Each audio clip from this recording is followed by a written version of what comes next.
In today's video, I'm going to teach you how to create a new status in Jira.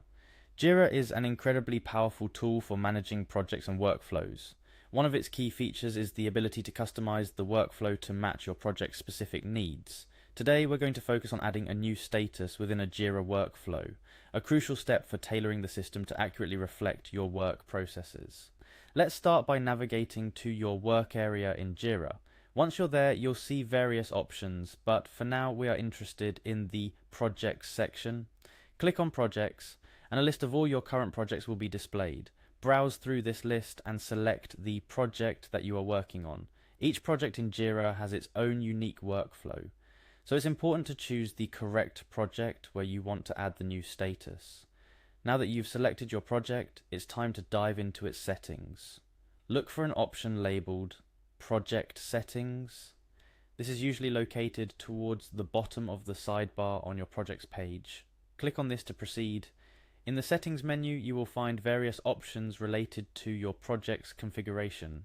What we are interested in today is the Issue Types option, because Jira uses issue types to categorize different pieces of work, and each issue type has a workflow associated with it. After selecting Issue Types, you'll see a list of all the different types of issues that are currently configured in your project. Find the issue type you want to change the workflow for and click on Edit Workflow. This will take you to the Workflow Editing screen where you can see all the statuses and transitions that make up the current workflow for this issue type. Next, you'll want to look for the Transition section. This is where you can add new statuses to your workflow by defining transitions from one status to another. Before adding a new status, it's crucial to understand where it fits into your existing workflow.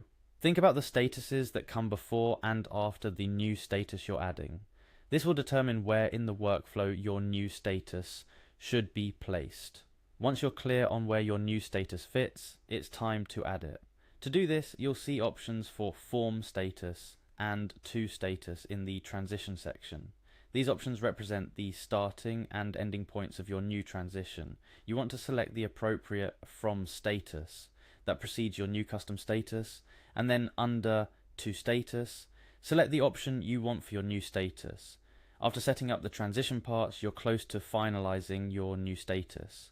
Look for a button that says Done to save the transition you've just created. This doesn't create your new status just yet, but it's an essential step in the process. Next, you'll name your new status. A pop-up or a new screen will appear where you can type in the name you've chosen for the status. Select something descriptive and clear, ensuring it's easily understood by everyone working within the project. Naming your status accurately is key to maintaining an efficient workflow. Finally, after you've named your new status, the last step is to make it official by clicking Create. This action finalizes and adds your new status to the project's workflow. Congratulations! You've just added a new status to your Jira workflow. Remember, adding a new status is just one part of managing a workflow in Jira. It's important to continually assess and refine your workflows to ensure they're effectively meeting the needs of your projects. Jira offers extensive configuration options for workflows, including conditions, validators, and post functions for transitions, making it adaptable to almost any project management requirement. This process might seem a bit complex at first glance, but it's all about tailoring Jira to fit the way your team works best. Feel free to experiment with adding different statuses and transitions to fully leverage Jira's capabilities in managing your projects more efficiently. Thank you for joining me today. I hope this tutorial has been helpful in enhancing your understanding of Jira's workflows and how to customize them.